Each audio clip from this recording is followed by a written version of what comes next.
अऊज़ुबिल्लाहिमिनश्शैतानिर्रजीम बिस्मिल्लाहिर्रहमानिर्रहीम। दोस्तों अस्सलाम वालेकुम। नाज़रीन इकराम, इस रुए ज़मीन पर कई ऐसी शख्सियत ने जन्म लिया जिनका कायनात के मुख्तलिफ उलूम पर फिक्री सरमाया बतौर यादगार आज भी मौजूद है और जिन्हें इस्लाम की तारीख में नुमाया मुकाम हासिल है। इन्हीं में से एक मशहूर मारूफ नाम इब्ने अरबी नामी शख्सियत का है जो दुनिया इस्लाम के मुमताज सूफी के तौर पर जाने जाते हैं।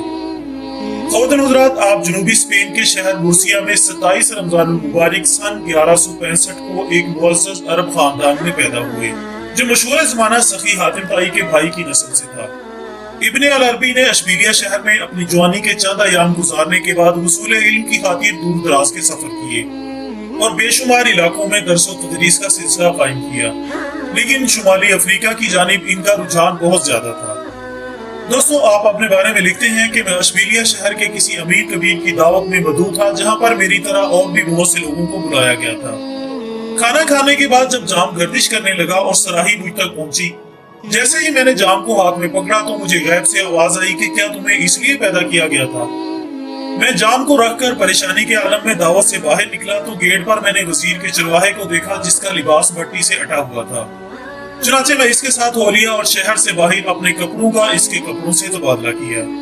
कई घंटों तक वीरानों में इधर उधर घूमने के बाद मैं एक कब्रिस्तान जा पहुंचा जो नहर के किनारे वाक़ था। चुनाचे मैंने वहां डेरा लगाने का फैसला किया और एक टूटी हुई कब्र में जा उतरा। दिन और रात जिक्र इलाही में मसरूफ हो गया और 4 रोज के बाद बाहर निकला तो उलूम का एक दरिया मेरे साथ था। नाज़रीन इकराम, इसके अलावा इब्ने अल अरबी की शख्सियत का एक पहलू तिर्मिज़ी शरीफ की इस हदीस मुबारका के भी मज़दाक है जिसमें रसूलुल्लाह सल्लल्लाहु अलैहि वसल्लम ने फरमाया कि मोमिन की फरासत से डरो इसलिए कि वो अल्लाह के नूर से देख रहा होता है।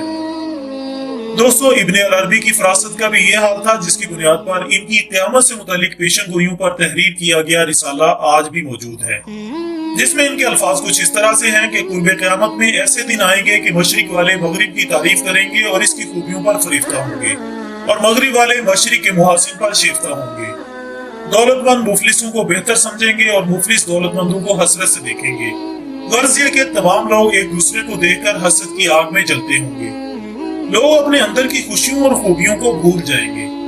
उस दौर में खुशी शराब के बदले में खरीदी जाएगी। इसके बाद आप मजीद मुस्तकबिल का हाल बयान करते हुए फरमाते हैं कि उस जमाने में औरतें मर्दों के मुरातिब अक्ल व हुनर से बढ़ जाएंगी और मर्दों की मर्दानगी फकत रस्मी रह जाएगी। आखिरत के रास्तों से बेपरवाही और शहरों के रास्ते खूबसूरत बनाए जाएंगे। बाजारों में बैठकर खाना खाना फख्र महसूस किया जाएगा। तुम खाना खाने के लिए भी लोहे के हाथ बनाओगे। माँ बाप की इज्जत एक दोस्त की मिसल होगी और बीवियों को सजदा किया जाएगा। ख़वातीन हज़रात, इसके अलावा कुर्बे क़यामत की निशानियां बयान करते हुए इनका मजीद कहना था कि उस्तादों की हुर्मत छिन जाएगी, तुम्हारी जूतियां जमीन की पुष्ट ठुकराने वाली और चलने में तुमको मगरूर बनाने वाली होंगी।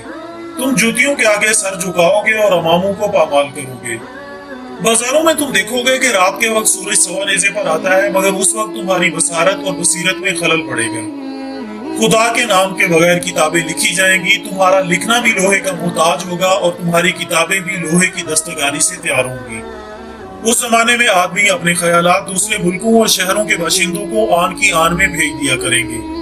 यही वो वक्त होगा जब तलवारें नयामों से तड़प तड़प कर निकलेंगी। आग के भारी भारी ओले होंगे जो आदमियों को दम भर में तबाह बर्बाद कर देंगे।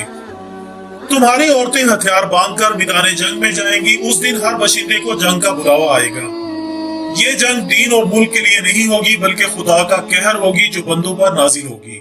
उस दिन किसी खून की फितरत में अदल और इंसाफ की बू न होगी। उस दिन जमीन भी तुम्हारी लाशों को अपने अंदर न आने देगी। जबकि क़यामत से पहले एक वक्त ऐसा आएगा कि जहालत दुनिया भर में फैल जाएगी। तेल और खून और कई बिना पर लड़ाइयां होंगी। नेक और अक्लमंद चाहेंगे कि ये बेवकूफी की जिद खत्म हो जाए। बादशाहों के महल सरनगू हो जाएंगे। दौलतमंदों के घर में फाकाकशी होने लगेगी। औरतों और बच्चों की लाशें जंगलों में पड़ी सड़ती होंगी। इस जंग के बाद कोई शख्स बादशाहों की बात न मानेगा और घर घर की अलहदा अदालत होगी। नाज़रीन इकराम, आप फिर बतौर नसीहत लिखते हैं कि तुम अगर उस जमाने में मौजूद हो तो हर वक्त अल्लाह से तौबा करो। खुदा के हुजूर सजदे में गिरकर पनाह मांगो। खुदा के नेक बंदों को उस वक्त घबराना नहीं चाहिए जब वो अपने खालिक हकीकी का दामन थाम लेंगे। इनको वो आफियत देगा। दोस्तों, इब्ने अरबी की शख्सियत बिलाशुबा इस्लामी फिक्र का अजीम सरमाया है। उनकी इल्मी विरासत की हिफाजत करना हम पर फर्ज है और ये वक्त की एक अहम जरूरत भी है। دعا ہے کہ اللہ تعالیٰ انہیں جنت الفردوس میں اعلیٰ مقام عطا فرمائے اور ہمیں اپنے بزرگان دین کی نصیحتوں پر عمل کرنے کی توفیق عطا فرمائے، آمین ثم آمین۔ اسی دعا کے ساتھ ہماری آج کی اس ویڈیو کا اختتام ہوتا ہے۔